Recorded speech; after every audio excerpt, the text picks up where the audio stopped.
السلام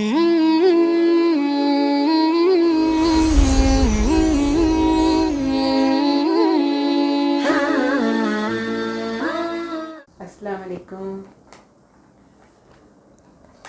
آج میں ذاکرہ منور زیدی پروگرام IM TV کی جانب سے ہمارے پاس جو مہمان ہیں وہ ماشاءاللہ بہت بہترین ذاکرہ بھی ہیں اور قرآن کریم کی تجوید کے حوالے سے قرآن کریم کی ٹیچر بھی ہیں اور بہت اچھے طریقے سے پڑھاتی بھی ہیں بچوں کو، خاص طور پہ امام زمان علیہ السلام کے متعلق.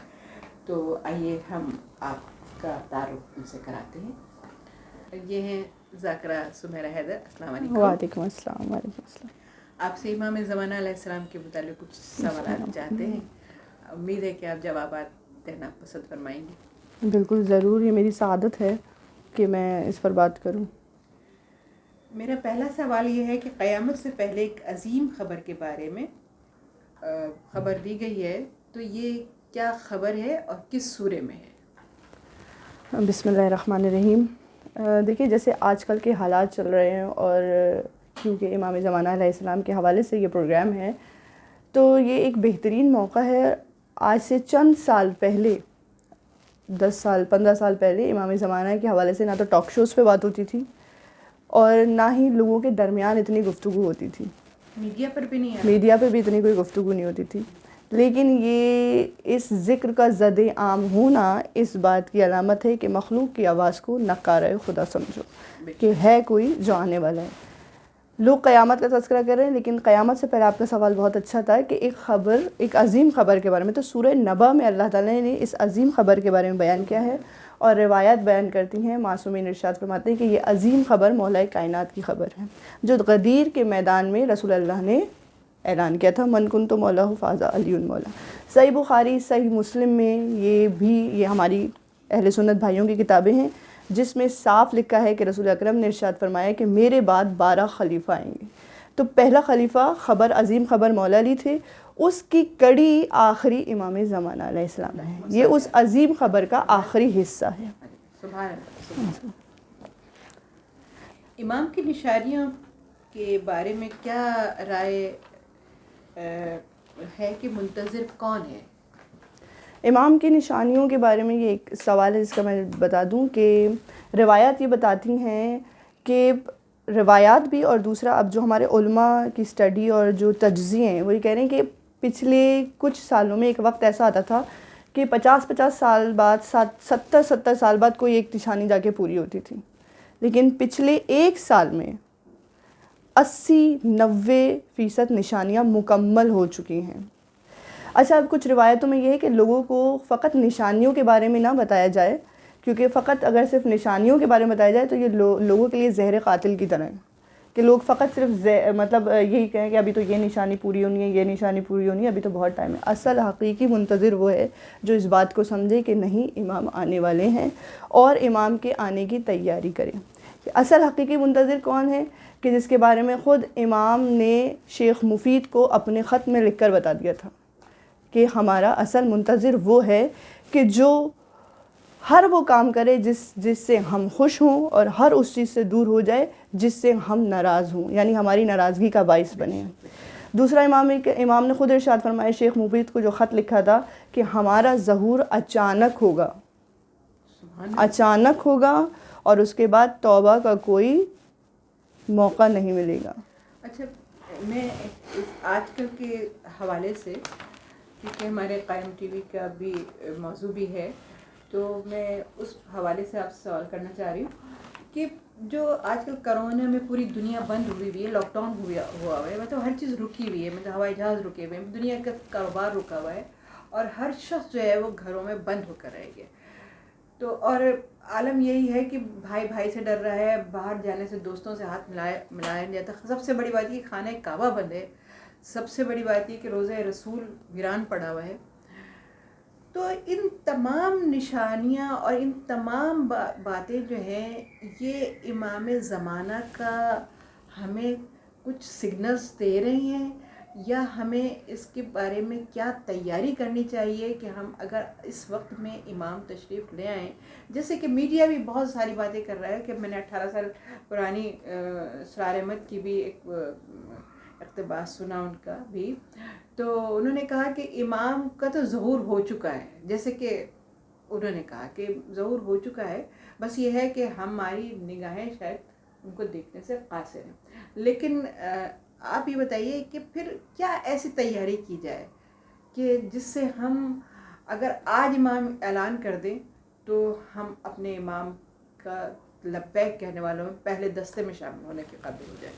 بالکل، آپ نے کافی طویل سوال کیا اور اس میں کئی پہلو نکلتے ہیں۔ پہلے تو آپ نے جب ڈاکٹر اسرار کی بات کی کہ امام کا ظہور ہو چکا ہے، تو بالکل ایسی چھٹے امام سے روایت ہے، امام جعفر صادق علیہ السلام ارشاد فرماتے ہیں ہمارے قائم کا ظہور یوسف کی مانند ہوگا، ہمارے قائم کی غیبت حضرت یوسف کی مانند ہوگی، اصحاب کہف کی مانند نہیں ہوگی۔ اصحاب کہف کی مانند کیوں نہیں ہوگی؟ اب یہ میں امام کے قول کو اپنے الفاظ میں بیان کر رہی ہوں۔ امام نے ارشاد فرمایا ہمارے قائم کی غیبت یوسف کی مانند ہوگی۔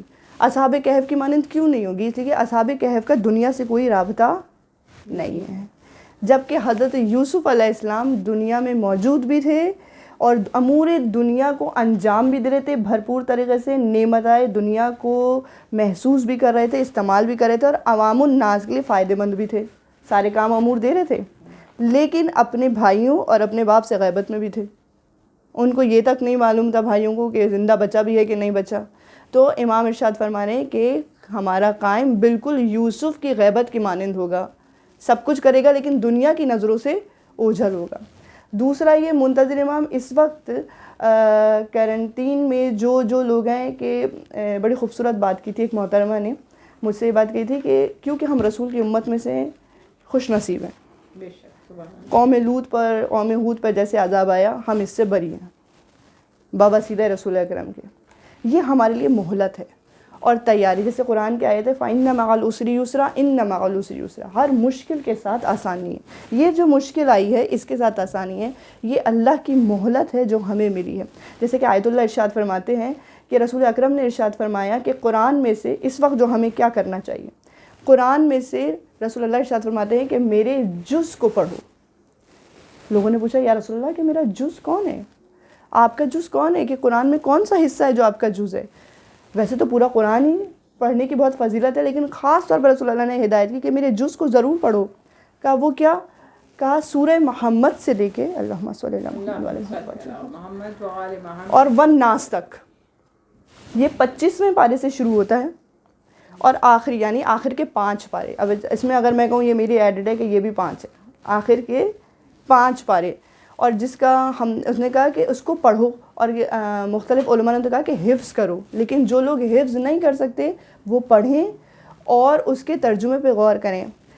ہم نے اپنے گھروں میں چھوٹے چھوٹے جو یہ کرنٹین میں سب ہو گیا، اپنے گھروں میں بیٹھ گئے، اس میں بچوں کو بٹھایا، قرآن کا پڑھنا، ایک سورہ روز پڑھنا شروع کیا ترجمے کے ساتھ۔ وہ ایسے ترجمے ہیں کہ گویا معلوم ہوتا ہے اسی وقت کے لیے۔